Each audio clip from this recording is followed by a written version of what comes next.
All right, guys, welcome back to this is part two of a two-part interview with John Dalla-Zuanna, Hall of Fame life member and inductee for over 45 plus years of the Cave Diving Association of Australia.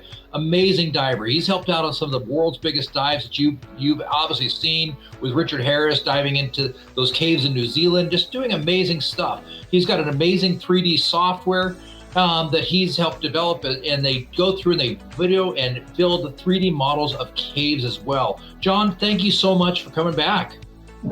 It's a pleasure. Let's do it.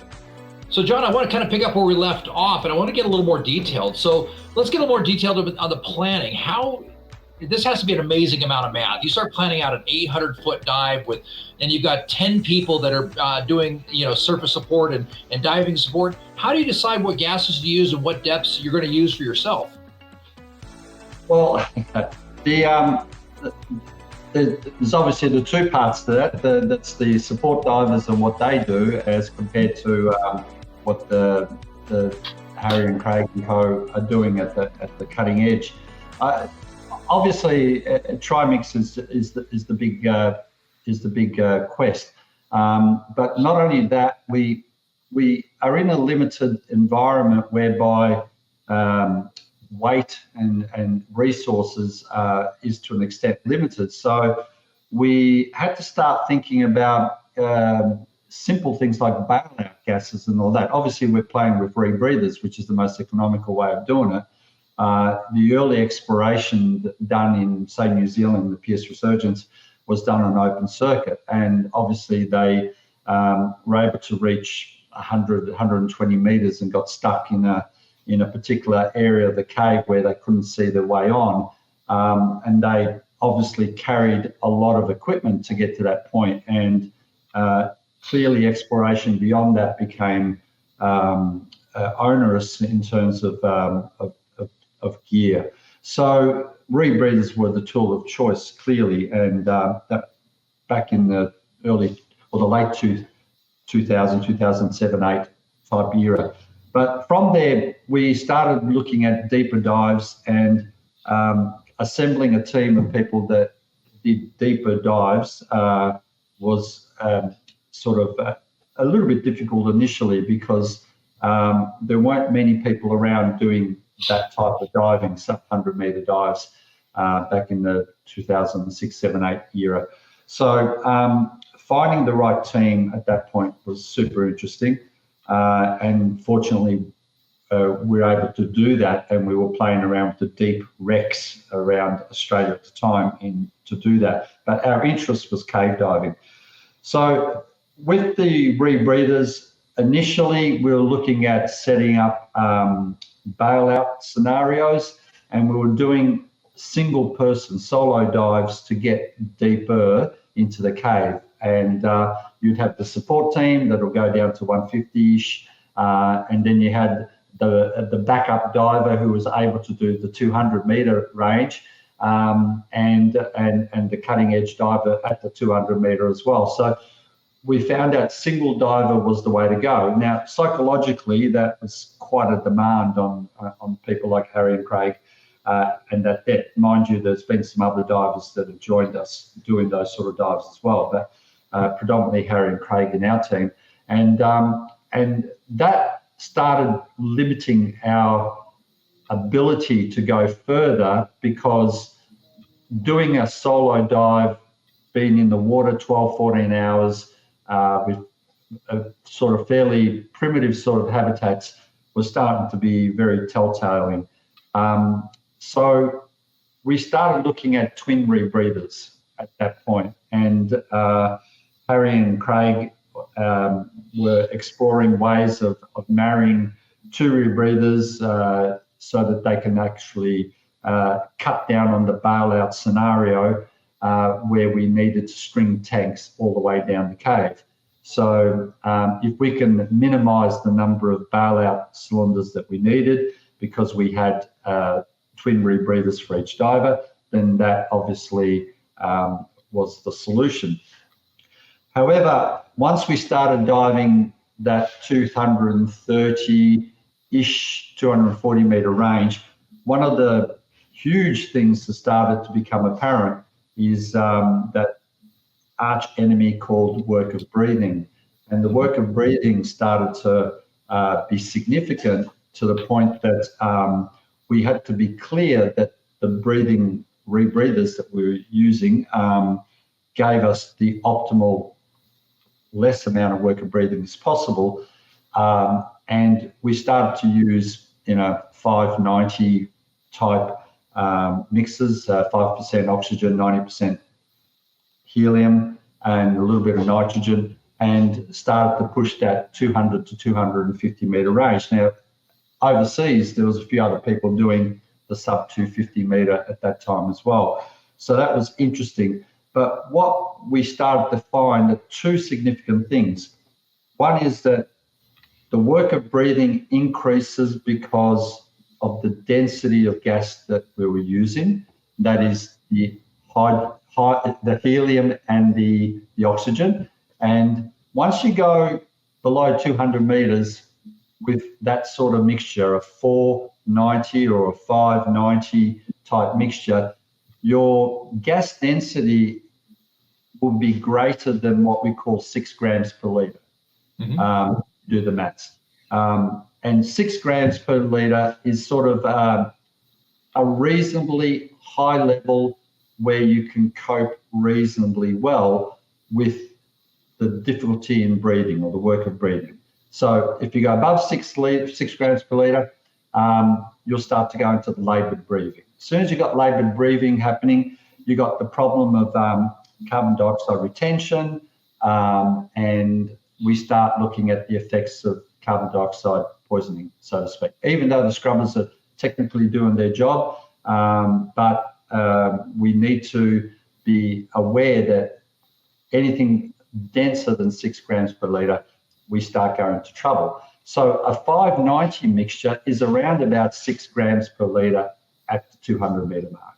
When you go close to 300 metres, between 200 and 300 metres of depth, the density of that gas in a trimix of helium and oxygen, you have the situation where you're going close to 8 or 9 grams per litre of density.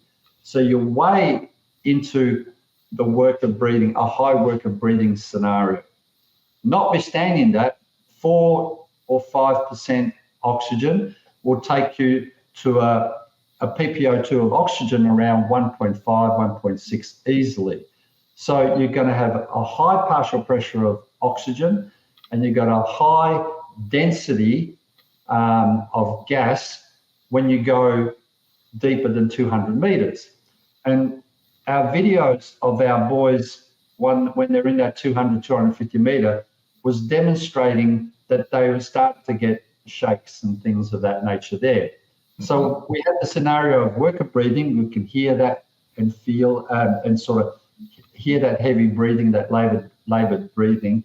And at the same time, we start to see the shakes. And the shakes is actually the high pressure nervous syndrome, HPNS, that was starting to come in. So people who are doing these extreme dives have a very, very high tolerance to work of breathing, have a very, very high tolerance to the HPNS. And some have survived and some haven't. And consequently, those 250 meter plus divers are on that edge physiologically. And we are normal people. We're not those superhuman type people.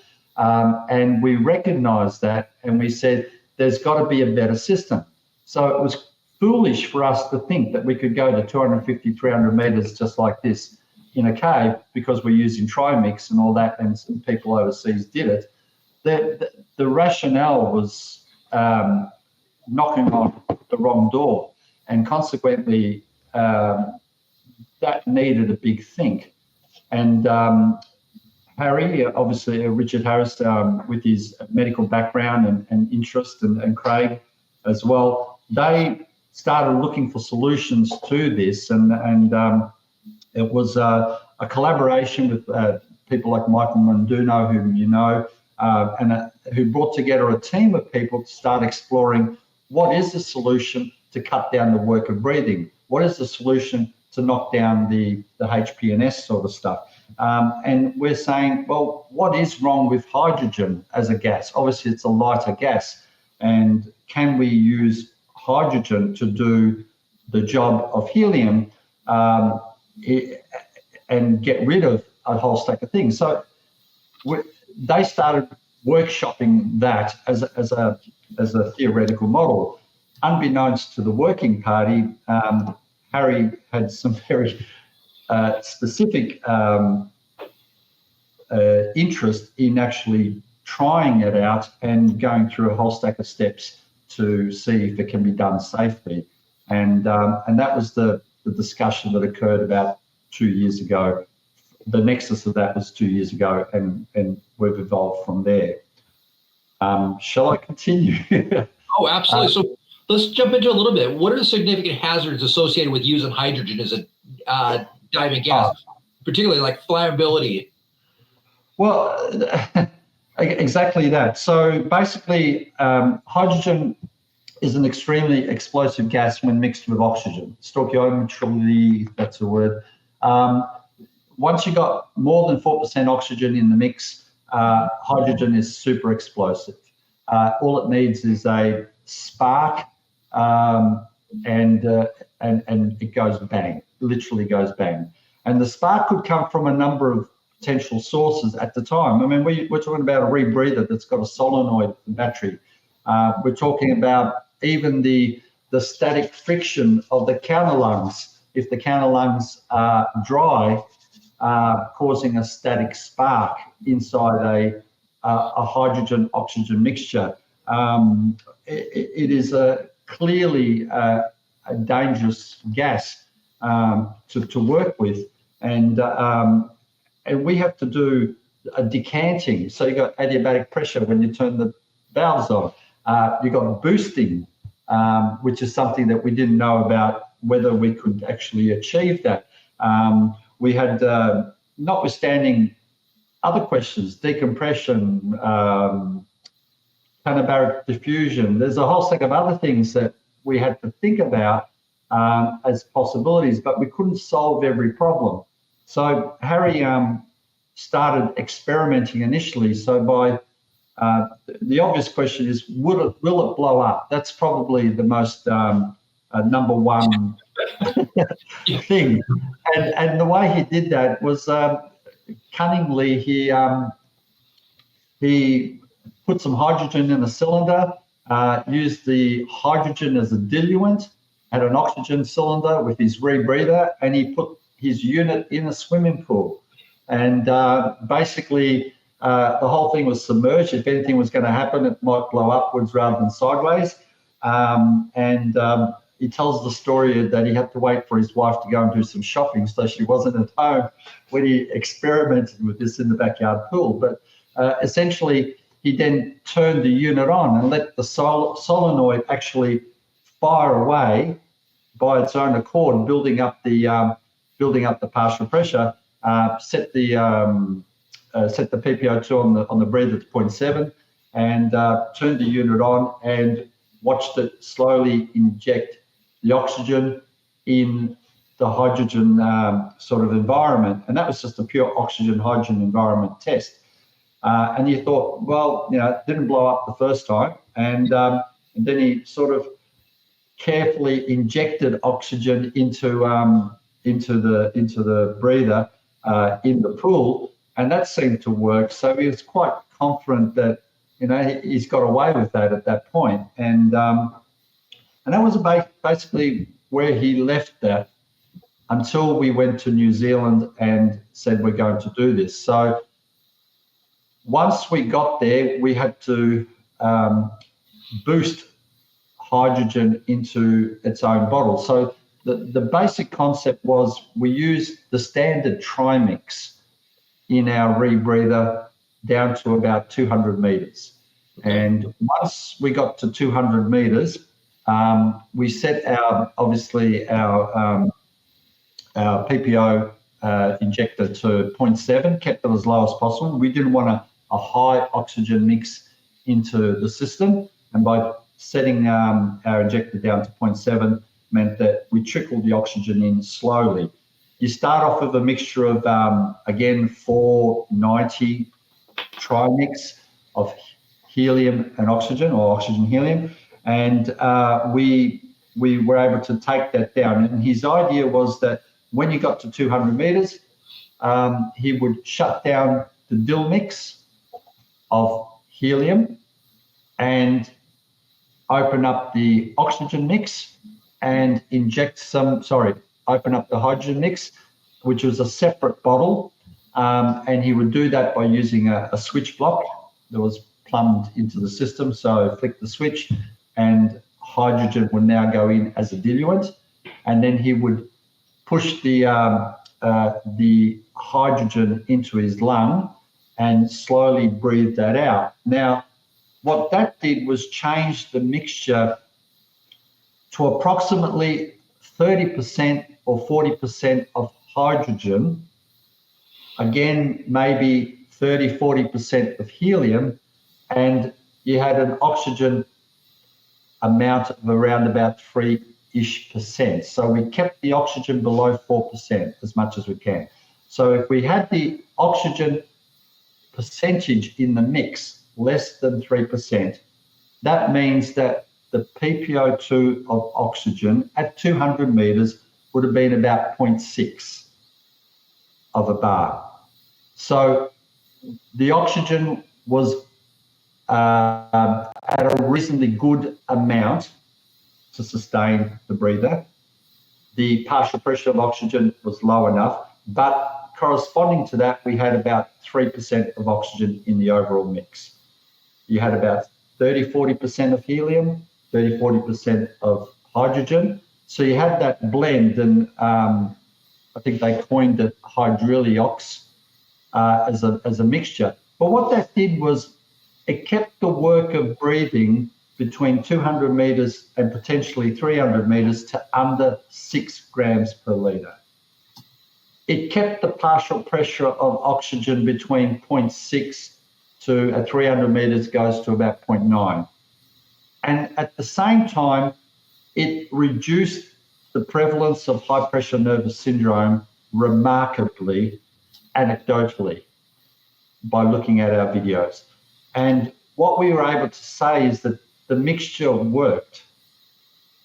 It was really difficult to be precise whether you're injecting 30 or 40% of hydrogen using this system, because as we're going down below 200 meters, Harry was injecting a bit of hydrogen into the system to add diluent to his depth, so that he had his optimal breathing.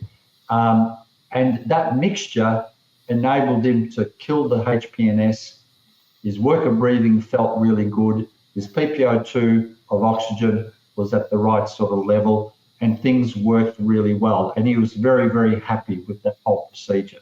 And he got to, I think, 235 meters before he decided to call it for that particular dive. So the experiment worked. So on the way back up, he would come back to 200 odd meters, and then he would switch off the hydrogen, and he would then start to add oxygen and helium into the mix by venting every 10 breaths or every 5 or every 10 breaths. I can't recall now. I think it was after every 10 breaths, he would vent out a load of hydrogen helium out, and then he would inject the helium trimix back into the system. So by 150 meters, by the time he got to 150 meters, he was back onto normal trimix, because he needed to plug in and get O2 into the system so that it can so it can decompress more rapidly without penalising himself with multiple hours of decompression. So he was able to push up the O2 as he ascended, which he needed to do, and at the same time reduce the hydrogen out of the system. And at 150 meters, he was back to normal trimix, and then continued his dive to the surface accordingly. So by doing that, we're able to use the hydrogen at deep depths, get rid of it by the time we're back to 150, and then finish the dive off normally. And we made the decision to follow the decompression procedure as if it was just a straight trimix dive, as it was a normal human dive. So we kept the same logistics with the computers to do our decompression as if the whole thing was done on trimix. And consequently, it worked. And as Harry keeps pointing out, N equals 1. In other words, he successfully was able to do one dive in the whole system. So we're not advocating this as a success per se, but it's certainly in the right direction. And the whole bottom line here is now that we can start thinking about exploration at depth as opposed to plunging down, looking at the bottom, coming back up and surviving a 300-metre dive. That has been done, albeit not very often. But now we can actually do that, and we can start considering, can we start doing exploration at that depth? In other words, can we be functional? Before you start kicking at 250, 300 metres and the work of breathing skyrockets, the CO2 skyrockets, and you've got yourself a situation which is probably extremely difficult to bail out of. It opens the door to something new, and this is something that we'll be looking at continuing over the next year or two. So when Harry first talked to you about this, what were your thoughts? Well,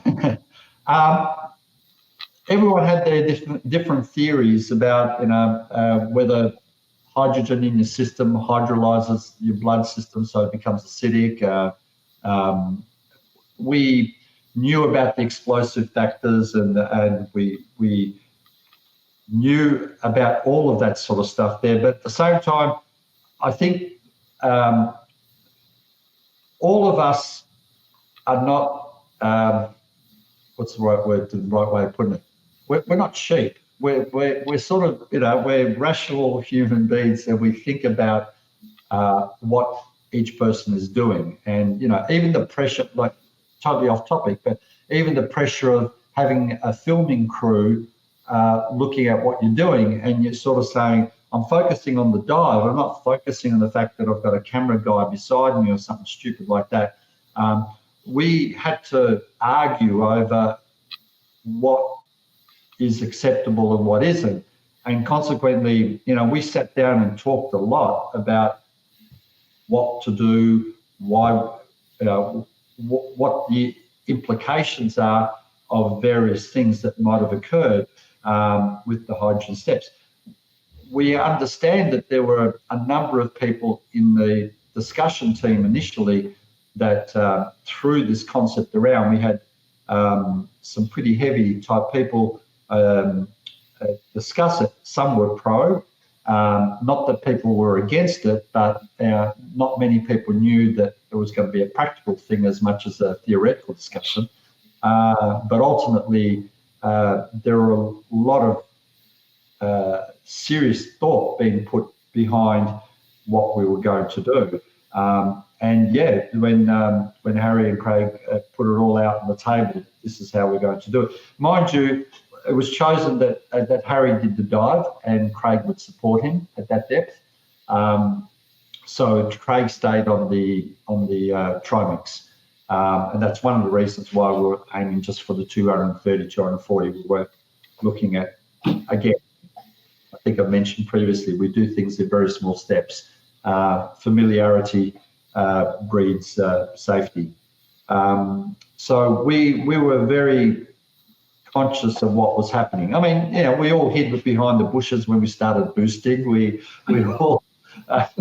all respected the fact that things could go south, and at the same time, we're very clear about what we will do and what we can do to a possible known extent. We discussed it. So we understood what they were doing, how we were doing it, and why we were doing the various steps, and we were geared up for that all the way through. And would we do it again? Of course we would. Yep, not a problem. So you've gone through, I guess one of my interesting questions is how hard is hydrogen to get? Oh, it's super easy, relatively easy here. We can order a bottle of hydrogen gas quite simply. It's used for instrumentation work. The valve setup is very simple. It's a left-hand thread rather than the standard right-hand thread. We can turn those adapters out fairly easily, so we can transfill from a bottle straight into another bottle, or stick a booster onto it and pump it away. If the booster is oxygen clean, it works for hydrogen as well. It's no biggie. Hydrogen needs oxygen to blow, and oxygen seems to find its material through debris and things like that in order for it to burn. So, if your gear is clean, and if it can boost oxygen, it'll boost hydrogen. So we were comfortable with it. We obviously made sure that we boosted slowly. We obviously made sure that we didn't have too much heat in the system, as much as we could. So very slow boosting as opposed to fast boosting, and step by step. But we've ascertained that it can be decanted and boosted. We've made the comment that hydrogen is compatible with a CCR. We had a strategy to inject oxygen at 100% on the ascent phase by venting out the loop and getting it filled up with diluent, trimix diluent. We overcame the fact that we kept the decompression schedule the same as trimix, so we got rid of that phobia of whether or not it'll be different. I think it was important that we kept a very low set point on the descent, so that when we got to depth, we weren't dealing with high O2 at the time.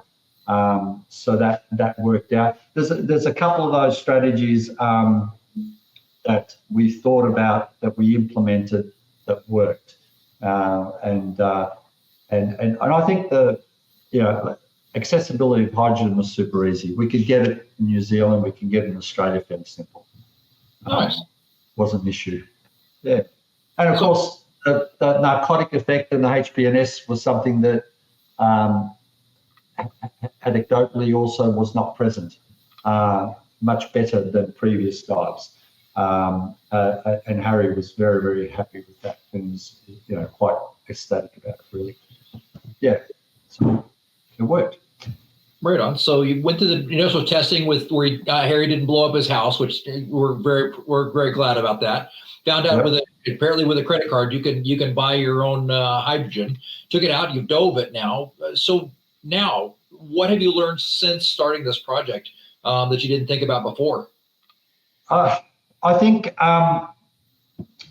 there's a whole stack of issues that we don't know at this stage, and we're not clear whether decompression is as easy as trimix and a hydrolox, whatever you call it, the hydrogen oxygen mix is the same. Obviously, things with like inner ear decompression and inner ear DCS is an area that we don't know if hydrogen is going to create issues like trimix does. Counter diffusion, is it an issue? And we revert back to what Harry keeps saying. This is n=1. In other words, we've done one dive with it at this point. So all the ducks lined up and they worked well for that particular dive. We certainly will look at repeating a whole stack of things over the next 12 months. and working out where we're going to take this next. But there will be more dives, there's no doubt about it. Having said that, as I said, is decompression as simple as follow the trimix decompression table? Is the counter diffusion of switching from a hydrogen to a helium to whatever high O2 mix, is that going to cause any effects? We've got a super light gas, hydrogen, so thermal considerations is something that's going to be huge. Harry wasn't on hydrogen for that long a period in the overall scheme of things. But if you are starting to do time on hydrogen, how much body heat, thermal stress are we going to be putting ourselves under in waters that are cold? And the Pierce is 6 degrees. I forgot to mention that at the beginning. So we're obviously using heated undergarments for certain parts of it and so forth. Scrubber duration, is that going to be affected? So when we start doing these longer dives, what's the scrubber going to do? There's a couple of big questions that we don't know in order to move this into an exploration stage. And that's, we're not doing the hydrogen for depth. People do, if you're going to do that, you might as well do it in a habitat and or a bell of some description if you want to see how you breathe hydrogen at depth. But if you're going to do exploration,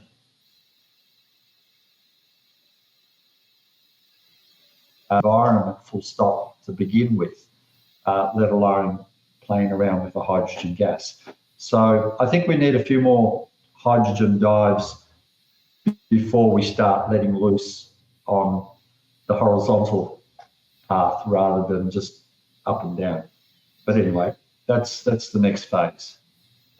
I can't imagine that one dive isn't a good control group. Well, it isn't. But we're just telling the story of the first one, and then hopefully we're going to be telling more stories about number 2, 3, 4, and so forth. But yeah, seriously, the biggest challenge was the initial step, and clearly, someone had to do it, and Harry put his hand up for it, and consequently, we were there for him, and it worked. It worked successfully, but there are a lot of unknown questions that need dealing with, and we just can't keep going forwards with our head in the sand and saying, it'll be right, mate, don't worry, it'll be right. It can't be that easy. It needs to do it. So, whether we do longer dives on a single bounce and not do exploration, just so that we can start cutting out those other effects,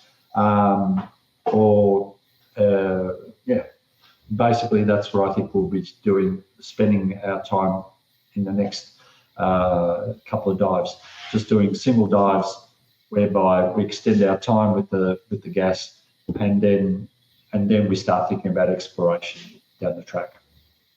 Right on. So John, just a few more questions. So you go down some of these depths as a support diver, 150 meters. The average agency has their maximum certification to 300 meters. So you're starting to go on 50, 100 meters past where most people are ever getting certified to. So as you do get down to these deep marks, tell us about how that feels at 150 meters, just to hang out and support. Well, it's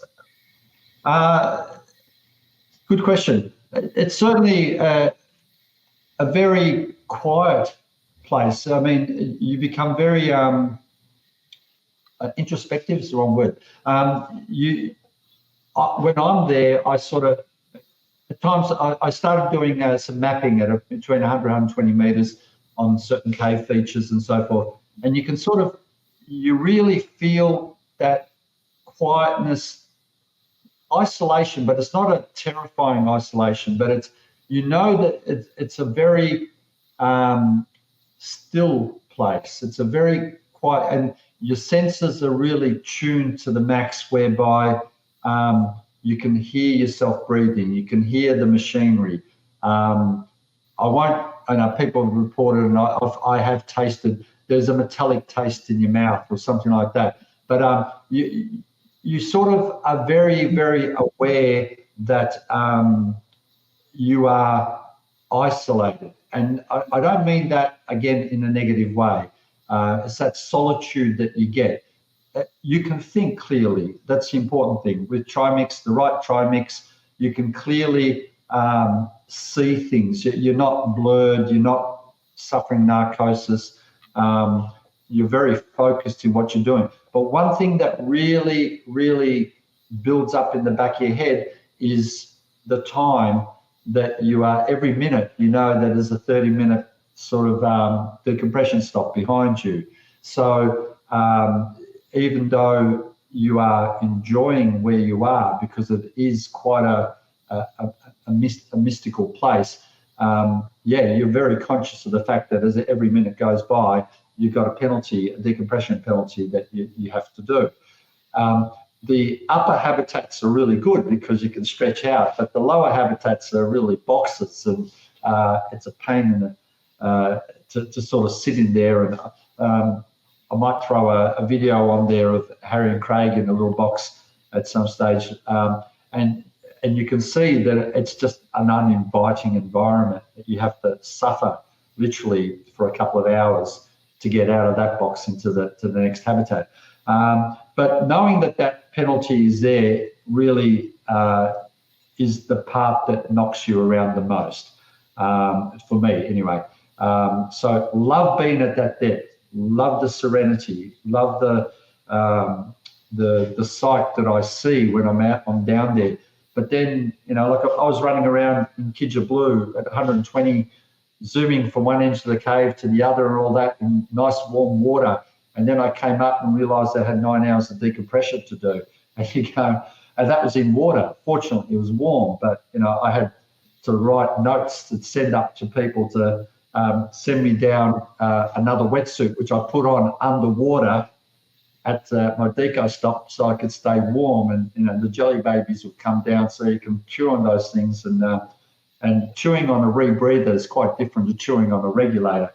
And it's weird, but it's another art. And so the penalty that you have to go through is what I dread. And at my age, 9 hours, you become more than a prune in the water if you're sort of soaking in that. But and the habitats as well. So that's the part that I dislike the most. But the depth down there, the right gas mix. It is really, it's another world. It's different. But we were doing these dives before the agencies started talking about, 100-metre limits. Or, we have tickets that says generic CCR, not 100-metre CCR and things like that. So that was the other thing. The different rebreathers that we were using, initially the home builds all the way through to the more retail ones. They have evolved obviously, and things are different today than they were before. But we were making our own counterlungs and hoping that the seams hold and things like that initially. But anyway, we learnt a lot, but it's not as easy as just getting a CCR ticket and just going from there. That's what I said before. Sort of experience breeds safety, and the more you do it, the more comfortable you become, but not complacent. That's another word. Go. But I like the deep diving. I like the serenity, and it gives you access to places that few people have been to before. So what advice would you give somebody that's getting ready to head into advanced trimix or into CCR? Well, I think getting a group or a team together really helps support yourselves in that progression. So a person that goes off to get a ticket and is on his little lonesome, does a course, ends up doing a wall, some sort of resort, and hits the 100 meters, comes back and has got a CCR ticket. Good start. At least the training is there. But unless you get like-minded people together, unless you get like-minded people together, it is super hard to continue diving deep. Even if you have one buddy and the two of you are doing trimix dives to 100 meters, that is not right in a sense. You need support. Simple, like if you were doing an open water dive on a wreck or something, 100 meters, you are carrying a shitload of bailout bottles if you're going to do a single breather, and it's a logistic nightmare to manage all your equipment. It's doable, but is it fun when you're carrying around 3 or 4 cylinders as well as a breather? Whereas if you have support divers, you have shot lines, you have deco stations, you have a system in place, then it becomes safer to do it that way. So my recommendation is get yourself a team of people or get involved with people who are doing these sort of dives, and there's a number of them in different places that are got projects on, and get involved. And yeah, if you have to start as a support diver first, that's where you should start, and then from there you'll be progressively getting deeper and into what you ultimately want to be as being a bottom diver, if I can put it as bluntly as that. Sure. But having said that, I think a team of people is where you should aim to be if you're going to think about doing 100 meters, somewhat 100 meter dives, be it a wreck or be it a cave. If you're going to do it on your own, I think you're knocking in the wrong place. And having a team of people means that you'll be supporting each other, and everyone will work to the strength of the team and move progressively. You're not, but if you have the one-man hero and a support team that does it, again, I dislike that model intensely. Sure. But yeah, so get yourself involved with a team of people that are like-minded or are doing the type of dives that you would like to be doing, and put your hand up and say, can I help? Can I do something? As soon as that buoy comes up that's different color to the one that you're doing a safety stop with, go down with the extra cylinder. Are you okay? What do you need? That's the sort of support that you start off with, and then work your way from there. Gotcha. No matter how much your ticket is or what your ticket is, start somewhere, and take a step slowly. Well, John, thank you. What's next? What's the next dive for John? Good question. I think the next ones that that we're aiming for. The team's got some projects on which I won't do in January. I think they're doing China. That might be a scoop, and so forth. But I think I'm going to be focusing on some caves in the Nullarbor, in the Central Australia part, which are just starting to break open in terms of exploration, and they're shallow dives. They're 15, 20 metre sort of dives, but they do extend 8, 10, 12 kilometres or more. And there's a couple of caves which are starting to show a lot of promise. And one of my colleagues is joining me in a few weeks. And I think we'll head out west, as we say, and into the desert, and start looking at some cave groveling. We use for my shallow extended stuff, I use a sidewinder rebreather. Comfortable with that. For the deeper stuff, I use the neg when you've got a bit more elbow room and all that. But groveling, the sidewinder seems to slop your way around places quite nicely. So cave diving for sure. I do have a bucket list of going back to Italy next year and go to one of my favourite haunts. It's a cave called Fontanazzi, which is very, very close to my father's home birth town. It's probably that's why the cave diving is probably in the genes. Yeah, up in the northern part of Italy, there's a couple of beautiful caves that I've dived, and I'd love to continue doing dives. Unfortunately, it's still cold water though, 5, 6 degrees. But anyway, it's nothing new. But yeah, that's the sort of stuff. So cave diving a fair bit is probably where I'll be for a while, and a bit of teaching with the young kids at the university. That's another story altogether. Right on. Well, John, thank you for your time today. I appreciate you. Pleasure, absolute pleasure. It's interesting talking about the past and the present. And yeah, when you look at it that way, there's quite a bit of stuff there. But I always like learning, and I'm always interested in putting my hand up to something that's interesting like that and new. Why not? Right on. Well, guys, there you have it. John Dalla-Zuanna. Amazing. He's been on some of the biggest dives you can possibly imagine. Dabbled in the hydrolox. We'll come up with a cool term for that. Dabbled in hydrogen diving. So we'll have to come up with a cool nickname term for that. But done some amazing dives with Richard Harris. So, we all know from the Thai rescue divers, the 806-foot dive in the New Zealand cave. Just amazing stuff. So just really thankful to have guys like John that are willing to share his knowledge with us. Again, my name is Richard Hadfield. I'm a technical dive instructor here in Idaho and in Florida, teaching the masses how to go deeper, longer, and have more fun as well. If you like this kind of content, make sure to subscribe to our channel. Again, thank you, John. My pleasure. Thank you for having me.